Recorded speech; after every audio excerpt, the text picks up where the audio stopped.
Today, we're looking at what is honestly one of the most baffling policy paradoxes in modern economic history, California's homelessness math. We're going to break down the raw numbers behind a system where somehow exponential funding has directly correlated with worsening human outcomes.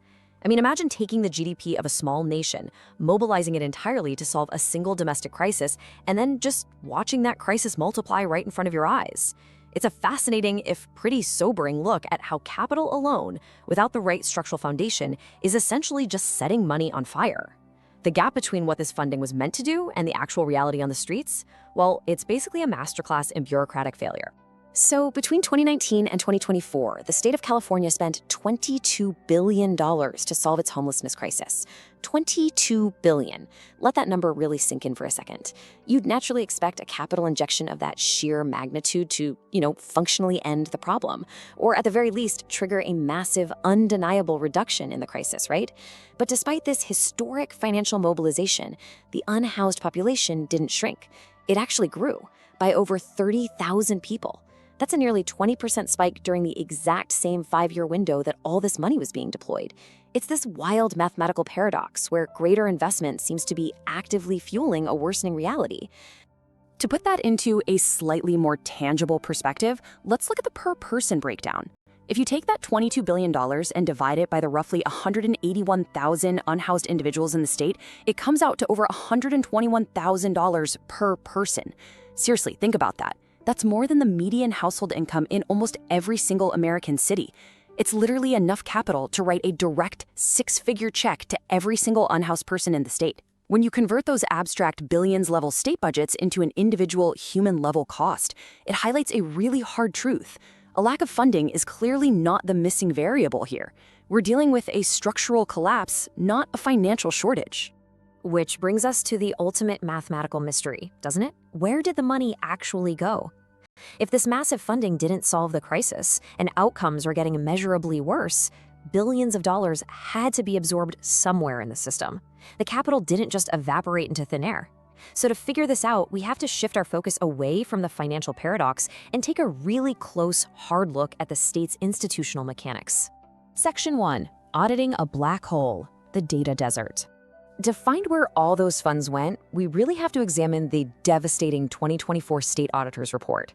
And guys, the state didn't just fail to solve the crisis, they actively lost track of their own spending. According to the auditor, the Interagency Council on Homelessness flat out stopped tracking program effectiveness back in 2021. Yeah, you heard that right. This introduces the core hurdle here.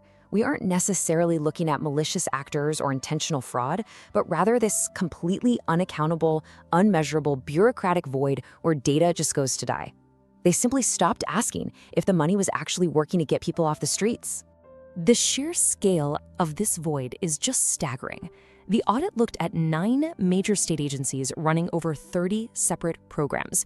Yet out of all those sprawling initiatives, only 2 programs yielded enough hard data to be verified as likely cost-effective. Just 2. The databases meant to track the rest of those billions were an absolute mess. We're talking deleted records, random test entries, and completely unverified data from local municipalities. You know the old saying, you can't manage what you don't measure? Well, here, the measurements simply ceased to exist, creating this massive blind spot at the very highest levels of government. Next up, the administrative bottleneck. So a massive percentage of that $22 billion never actually reaches the street. Instead, it gets completely swallowed by a fragmented, sprawling compliance and administrative apparatus. Just consider the raw cost of survival versus the systemic cost of administration. Direct housing assistance programs, meaning the money used to keep a vulnerable family in their current home and prevent an eviction, costs an average of $12,000 to $22,000. But once a person loses their home and officially enters the state's homelessness pipeline, the state ends up spending roughly $50,000 per person every single year. The system is essentially paying a massive premium to manage the crisis rather than paying an upfront discount to just prevent it. And that massive delta between the $12,000 prevention cost and the $50,000 pipeline cost, it has to go somewhere. It is completely absorbed by redundant administrative salaries, endless committee meetings, interagency friction, and localized overhead. It literally takes a small army of administrators just to navigate the complex web of funding rules. Plus, remember what we talked about earlier? Because of the state's lack of tracking, a massive portion of this local overhead is completely unmonitored. It's like a giant funnel where capital enters and bureaucracy extracts the bulk of the value before it ever even hits the pavement. Moving on to the demographic dependency paradox. Beyond just the administrative waste, resources are actively being misallocated because the state is applying the wrong mathematical formulas to the wrong human variables. We have a really stark mismatch here between two distinct populations being treated with a one-size-fits-all policy. On one side, you have the chronically unhoused. These are folks who require continuous, intensive medical and psychiatric intervention. But on the other side, you have the economically unhoused, people priced out by rent who simply need a temporary financial bridge to get back on their feet.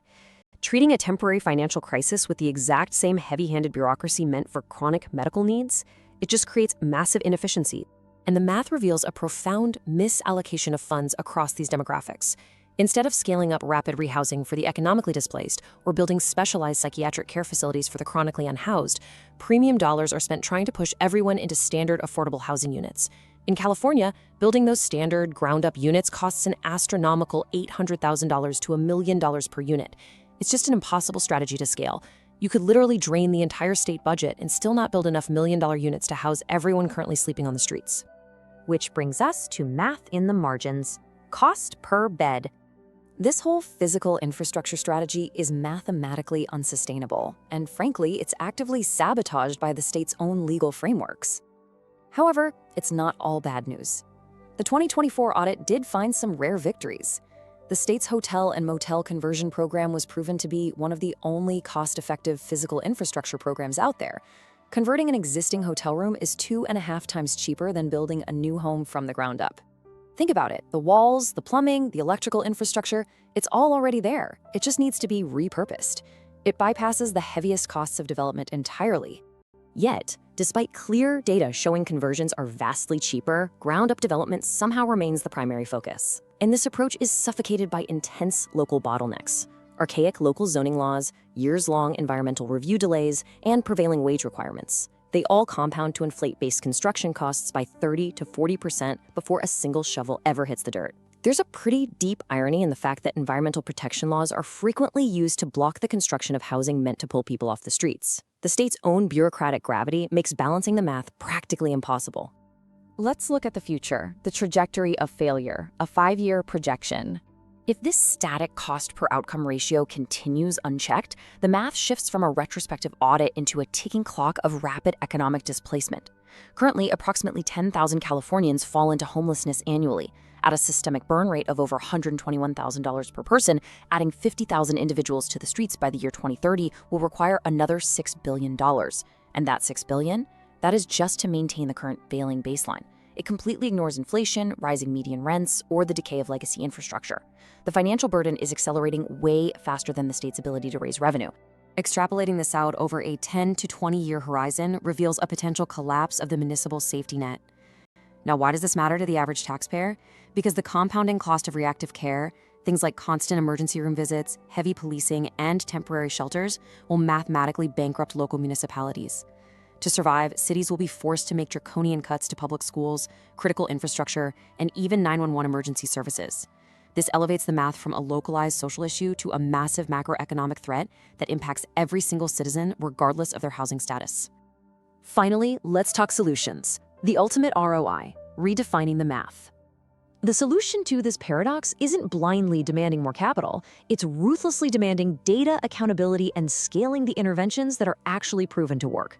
Just consider the stark contrast here. Proactively preventing a family from losing their home costs an average of just $12,000. That is a mere fraction of the $50,000 plus it costs annually to treat their homelessness once they're swallowed by the reactive state pipeline.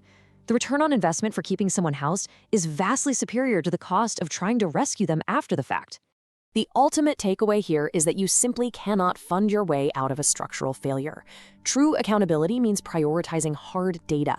It means scaling those rare, verified victories like the hotel conversions, ruthlessly cutting the administrative bloat, and fundamentally shifting the economic focus to mathematically proven, proactive prevention over wildly expensive, unmeasured reactive spending. We absolutely have to stop throwing good money into a bureaucratic void that refuses to be measured. So as we look at the numbers and wrap up this explainer, we're left with a pretty stark, difficult question. Will we continue to blindly fund a mathematically broken equation that fails the very people it's meant to help? Or are we finally ready to redefine accountability, demand transparent data, and solve the actual structural problem? Ultimately, it's a question of math, transparency, and human priority. The data is clear. The only remaining variable is whether or not we choose to act on it. Thanks for being here, and I'll catch you next time.